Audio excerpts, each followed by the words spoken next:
کہ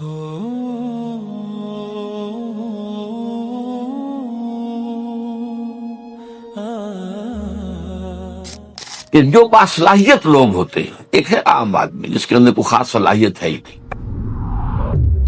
ان کے بارے میں تو میں کہا کرتا ہوں کہ وہ زندگی نہیں گزارتے بلکہ زندگی انہیں گزارتی ہے۔ ایک تو وہ لوگ ہوتے ہیں، ان کا کوئی ہدف نہیں، کوئی مقصد نہیں، بس کھانا پینا، جو حیوانی تقاضے پورے ہو گئے، دن رات دھندے میں لگے ہوئے۔ میں نے آپ کو بتایا تھا جدید سائیکالوجی میں پہلی قسم کے لوگ انٹروورٹس کہلاتے ہیں، دوسرے ایکسٹروورٹس کہلاتے ہیں۔ تو ان کو حقائق کی طرف دلچسپی نہیں، مظاہر سے دلچسپی ہے بس۔ یہ وہ لوگ ہوتے ہیں کہ جن کا یہ کرش کسی جذباتی بات سے پھٹتا ہے۔ اس میں خاص طور پر ذکر کروں گا، مولانا مودودی نے اپنے تفہیم القرآن کے مقدمے میں بڑی اہم بات کہی، بہت اہم بات، کہ قرآن مجید ایسی کتاب نہیں ہے جسے کوئی شخص اپنے اسٹڈی روم میں یا ڈرائنگ روم میں آرام سے بیٹھا ہوا وہ پڑھتا رہے، سمجھتا رہے، ڈکشنری دیکھ لی، یہ دیکھ لیا۔ یہ مینول آف ریولوشن ہے، یہ انقلاب کا لائحہ عمل ہے۔ جب تک آپ اس انقلابی عمل میں شامل نہیں ہوں گے، اس کی اصل حقیقت آپ پر منکشف ہی نہیں ہوگی۔ تو قرآن مجید کے علم اور حکمت اور اس کے مفہوم اور معانی کا ایک بہت بڑا اہم گوشہ نہیں کھلتا جب تک کہ آپ یہ نہ سمجھیں کہ یہ ایک انقلابی دعوت تھی، اور انقلابی دعوت کے اعتبار سے انسانوں میں 4 قسمیں ہوتی ہیں، وہی نبیین، صدیقین، شہداء، صالحین۔ اب وہ کون سے 4 ہیں؟ دیکھیے پہلے بات سمجھ لیجئے کیونکہ وقت محدود ہے۔ ایک لوگ وہ ہوتے ہیں کہ جب بات سمجھ میں آ گئی، ہر کے بعد بات، اب نہ دائیں دیکھنا ہے، نہ بائیں دیکھنا ہے، نہ آگے نہ پیچھے، قبول کر لینا ہے بس۔ یعنی وہ لوگ جن میں ہمت ہے، کردار کی طاقت ہے، حوصلہ ہے، مثابرت ہے، مقاومت ہے، ایک وہ لوگ۔ وہ یہ نہیں دیکھتے کوئی اور بھی چل رہا ہے کہ نہیں چل رہا، اچھا وہ چلے تو چلے، نہیں چلے مجھے تو چلنا، مجھ پر تو حق واضح ہو گیا، بات ختم ہو گئی۔ جب حضرت خباب بن الارت آ گئے تھے حضور کے سامنے فریاد لے کر کہ حضور اب تو یہ ہم سے ظلم برداشت نہیں ہو رہے، یہ ٹارچر اب ناقابل برداشت ہو گیا۔ آپ کو کیسے میں آئے گی کیا کیفیت تھی اس وقت خباب کی؟ وہ تو آپ اس کیفیت سے خود دوچار ہو، کبھی آپ پر کوئی آزمائش آئی ہو، کبھی آپ کے اوپر کوئی ایسا فیصلہ کن مرحلہ آیا ہو، تبھی تو آپ سمجھیں گے۔ تو قرآن مجید کے علم اور حکمت اور اس کے مفہوم اور معانی کا ایک بہت بڑا اہم گوشہ نہیں کھلتا جب تک کہ آپ یہ نہ سمجھیں کہ یہ ایک انقلابی دعوت تھی، اور انقلابی دعوت کے اعتبار سے انسانوں میں 4 قسمیں ہوتی ہیں، وہی نبیین، صدیقین، شہداء، صالحین۔ اب وہ کون سے 4 ہیں؟ دیکھیے پہلے بات سمجھ لیجئے کیونکہ وقت محدود ہے۔ ایک لوگ وہ ہوتے ہیں کہ جب بات سمجھ میں آ گئی، ہر کے بعد بات، اب نہ دائیں دیکھنا ہے، نہ بائیں دیکھنا ہے، نہ آگے نہ پیچھے، قبول کر لینا ہے بس۔ یعنی وہ لوگ جن میں ہمت ہے، کردار کی طاقت ہے، حوصلہ ہے، مثابرت ہے، مقاومت ہے، ایک وہ لوگ۔ یہ نہیں دیکھتے کوئی اور بھی چل رہا ہے کہ نہیں چل رہا، اچھا وہ چلے تو چلے، نہیں چلے مجھے تو چلنا، مجھ پر تو حق واضح ہو گیا، بات ختم ہو گئی۔ اب کوئی مفاد، کوئی چودراہٹ، کوئی حیثیت، اس کو نہ اندیشہ پہنچ جائے، اس کو نہ خطرہ ہو جائے۔ جیسے وہ نجران کے عیسائیوں کا وفد آیا تھا تو 2 بھائی تھے ٹاپ کے، ان کے بڑے اسقف، تو وہ جب حضور نے مباہلے کا چیلنج دیا تو پھر بھاگ گئے، رات رات چلے گئے، ورنہ 70 افراد کا نجران کا وفد آیا تھا۔ واپسی پر ایک بھائی، چھوٹے بھائی کے گھوڑے نے ٹھوکر کھائی، اس نے کہا اسلام آج ہلاک ہو جائے وہ دور والا۔ بڑے نے کہا یہ دور والا تم نے کسے کہا ہے؟ اب محمد کو، معاذ اللہ مت کہنا، یہ وہ تو نبی ہے۔ انہوں نے کہا پھر نبی ہے تو مانا کیوں نہیں تم نے؟ کہنے لگے دیکھو ہمیں ٹیسر روم نے بڑی سہولتیں دے رکھی ہیں، بڑی مراعات دے رکھی، ہماری بڑی حیثیت ہے، اگر ہم اس کو مان لیں گے تو گئے ہم تو۔ اب یہ انداز اور ہے۔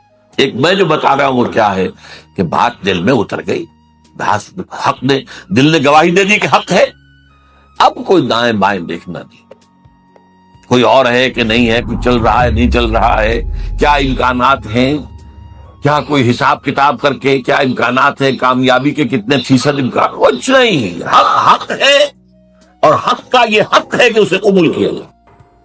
اور پھر ہر کے بعد آباد، یہ ہر کے بعد آباد جو کہتے ہیں کیا ہے، یہ صرف ایک شعر ہے۔ ہر کے بعد آباد ماں کشتی درا بنداختیم، ہم نے تو کشتی ڈال دی ہے، اب یہ کشتی ڈوبے گی تو ہم بھی ڈوبیں گے، یہ تیرے گی تو ہم تیریں گے۔ Total identification with a cause, کسی مقصد کے لیے، کسی نصب العین کے لیے ٹوٹل آئیڈینٹیفیکیشن، یہ ایک طرح کے۔ پھر دوسرے نمبر پر آتے ہیں جو حق سمجھ میں تو آ گیا، ویسے بھی ہمت میں بھی کچھ کمی زیادہ نہیں، لیکن وہ دیکھتے ذرا کچھ اور بھی لوگ چلیں، کچھ ابھی تو یہ راستہ ہی پتہ نہیں کیسا آگے آنے والا ہے۔ اچھا دو چار آدمی آگے چلتے نظر آئے تو حوصلہ ہو جاتا ہے کہ چل رہے ہیں اور بھی چل،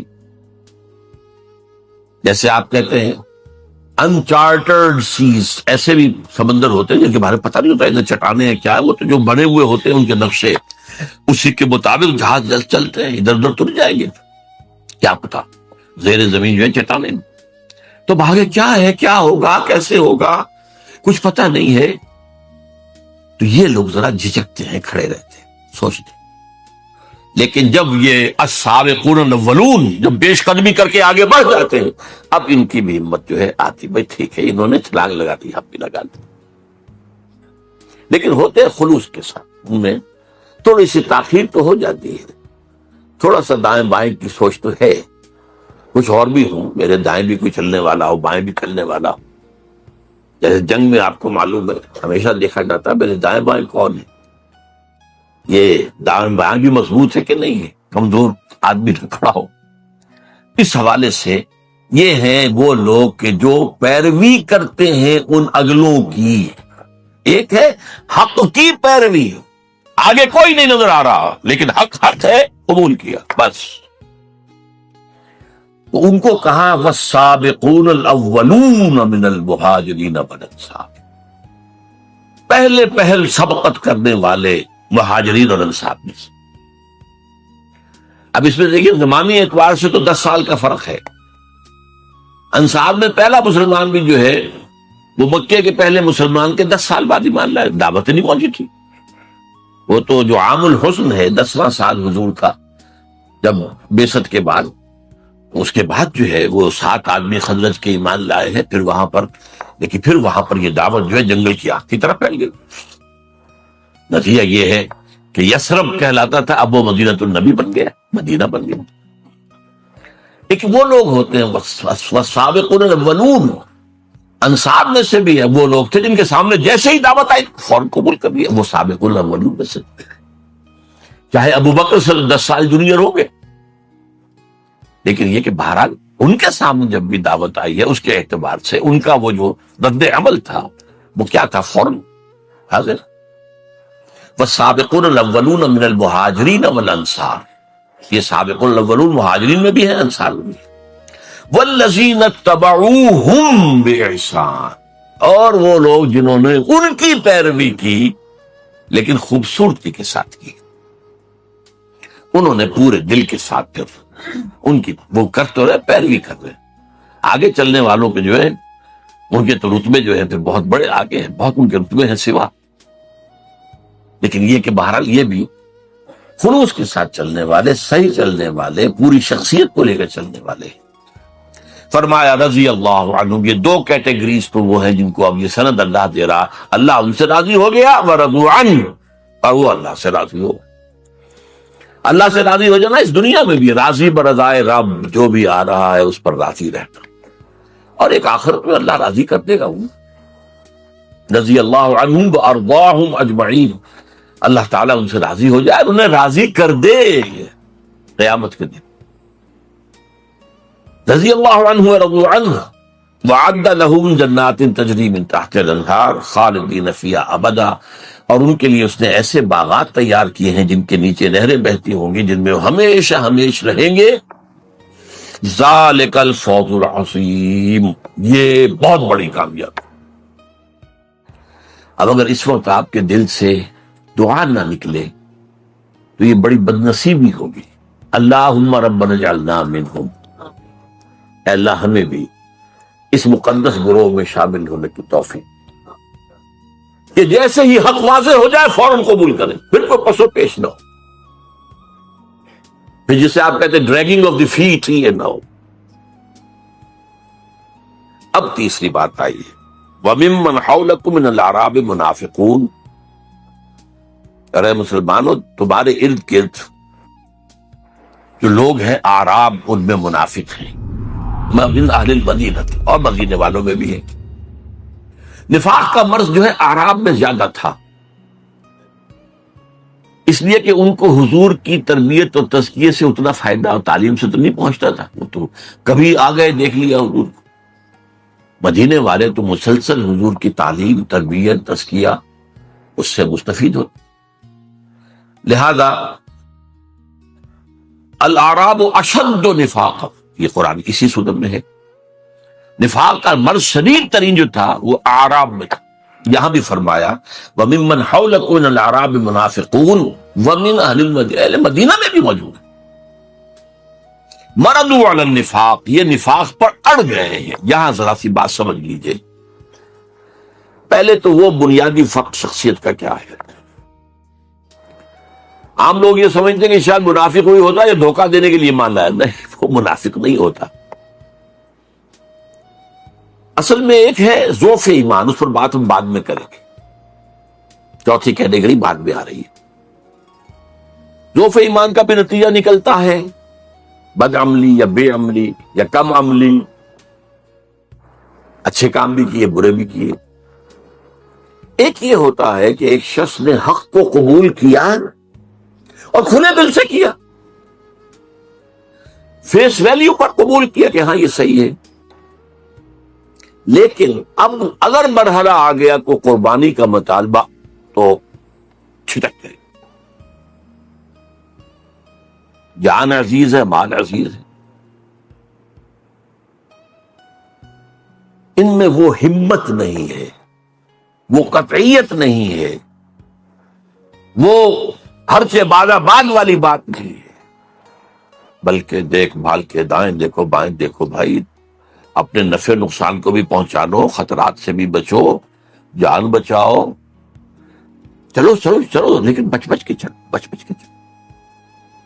ایک صاحب ایمان سابق الاولون وہ کہتے تھے نبی کا احسان تو ہم اتار ہی نہیں سکتے، انہوں نے ہمیں سیدھا راستہ دکھایا، وہ تو ہمارے محسن ہے، محسن حسن۔ اب یہ کیا کہتے تھے، ہمیں کس مصیبت میں ڈال دیا اس محمد نے آ کر صلی اللہ علیہ وسلم، خطرے ہی خطرے۔ اور وہ ان لوگوں کے بارے میں کہتے تھے یہ بے وقوف فینیٹکس ہیں، آج کا لفظ فینیٹکس، یہ پاگل ہیں۔ وَإِذَا قِيلَ لَهُمْ آمِنُوا كَمَا آمَنَ النَّاسُ قَالُوا أَنُؤْمِنُ كَمَا آمَنَ السُّفَهَاءُ، لوگ اللہ کے بندو تم ایمان لائے ہو تو جیسے اور لوگ ایمان لائے ویسے ہی مان لاؤ، پھر سنو اور مانو، اطاعت کرو، قربانیاں دو۔ مگر ہم کو بے وقوف ہے کیا ہم ایمان لائے جیسے یہ بے وقوف لوگ ایمان لائے؟ یہ تو فینیٹکس ہے، یہ تو دیوانے ہیں، مجنون ہیں، جنونی لوگ ہیں، ہم نہیں۔ یہ ہے نفاق۔ اب قرآن میں جن لوگوں کی بھی نگاہ ہے بڑی تدریج کے ساتھ، سورہ بقرہ میں صرف مرض کا ذکر کیا، لفظ نفاق نہیں آیا، بیماری ہے، تاکہ جو بھی ہوش میں آ سکتا ہو ہوش میں آ جائے کہ دیکھو تمہیں ٹی بی کی ہو گئی ہے انفیکشن، بھائی فوراً علاج کراؤ وغیرہ وغیرہ۔ اس کے بعد پھر ذرا اور آگے بڑھ کر پھر لفظ منافق آیا سورہ آل عمران میں، غزوہ احد کے موقع پر چونکہ اس کا ظہور ہو گیا، 300 کو لے کر عبداللہ ابن ابی واپس چلا گیا میدان جنگ سے، تو لفظ منافق پہلی دفعہ ہے۔ پھر سورہ نساء میں کھل کر آیا، اور فائنل سورج جو ہے سورہ توبہ ہے۔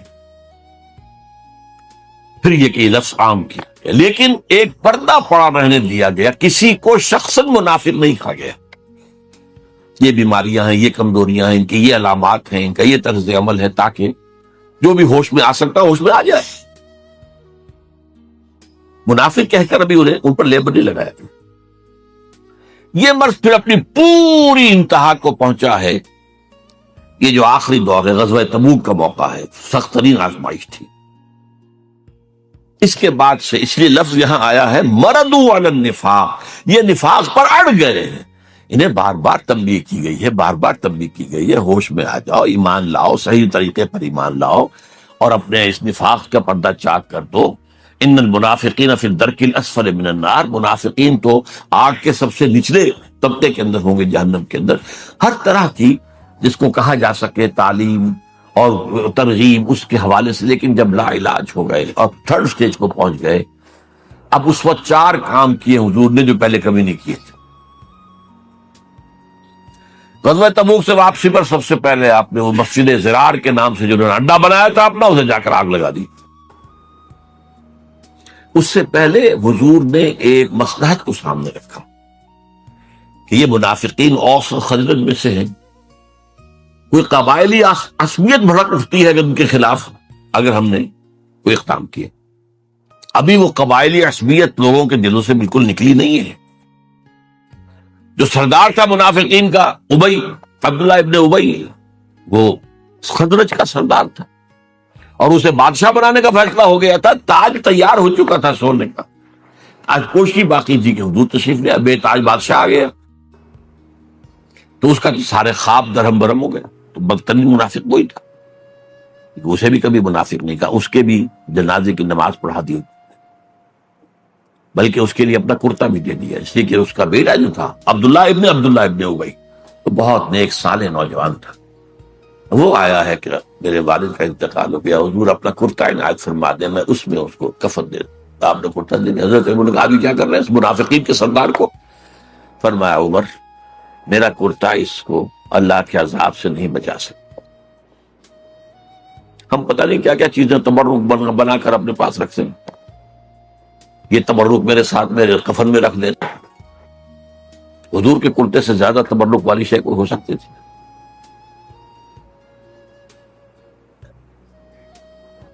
فرمایا میرا کرتا اسے عذاب سے نہیں بچا سکتا۔ 12 پہلا کام آپ نے یہ کیا، اڈا ان کا جا کے جلا دیا، حالانکہ ایک اشتعال مسجد جلا دی۔ مسجد ہو سکتا تھا کہ نہیں تھا، نام تو مسجد تھا نا، مسجد، لیکن تھا وہ اڈا منافقت کا۔ دوسرا کام یہ کیا کہ آپ نے پردہ چاک کر دیا۔ حضرت عمر کی روایت ہے رضی اللہ تعالی عنہ کہ جمعے میں آپ نے ممبر سے کہا فلاں ابن فلاں نکل جاؤ تم منافق ہو، فلاں ابن فلاں نکل جاؤ ہماری مسجد سے تم منافق۔ 36 انسانوں کو آپ نے اس طرح کہا۔ تیسری بات یہ کی گئی قرآن مجید اسی سورۃ توبہ میں فرمایا گیا کہ اب آپ آئندہ ان میں سے کسی کی نماز جنازہ نہیں پڑھیں گے اور نہ کسی کی قبر پر کھڑے ہوں۔ اب اور وہ چیز کر دی جس کو میں نے بعد میں پڑھا، 2 آیتیں ہیں۔ منافقین کا ایک طرز عمل یہ ہوتا تھا کہ اگر کوئی جہاد کا قتال کا معاملہ آیا ہے، یہ ہم سے چندہ لے لیجیے، ہم انفاق کرنے کو حاضر ہیں، اور حضور قبول کر لیا کرتے تھے۔ اب وہ بھی بند کر دیا گیا، کہہ دیا گیا انفقوا طوعا او کرہا، اے نبی منافقین سے کہہ دیجیے چاہے خوش دلی سے خرچ کرو، انفاق کرو، چاہے مجبوری کو، لن یتقبل منکم، اب یہ قبول نہیں کیا جائے گا۔ ان کے کوئی چندہ، ان کا کوئی ڈونیشن، ان کا کوئی جو ہے صدقہ آپ نہ دیجیے۔ انکم کنتم قوما فاسقین، تم یقیناً فاسق لوگ ہو۔ وما منعهم ان تقبل منهم نفقاتهم الا انهم كفروا بالله، اور نہیں محروم کیا انہیں اس بات سے کہ ان کے نفقات، ان کا انفاق قبول کیا جاتا، مگر اس لیے کہ وہ اللہ سے کفر کر چکے ہیں۔ یہ نفاق جب اس سٹیج کو پہنچ گیا تو کفر ہو چکا ہے، اگرچہ کفر ابھی چھپا ہوا کفر ہے، ظاہر نہیں ہے، وہ کفر نہیں ہے جس پر مرتد کہہ دیا جائے، وہ نہیں ہے۔ اس کی مثال میں دیا کرتا ہوں کہ کہیں شہتیر لکڑی کے جو ہوتے تھے، اب تو خیرار شیشے کا زمانہ ہے، وہ جو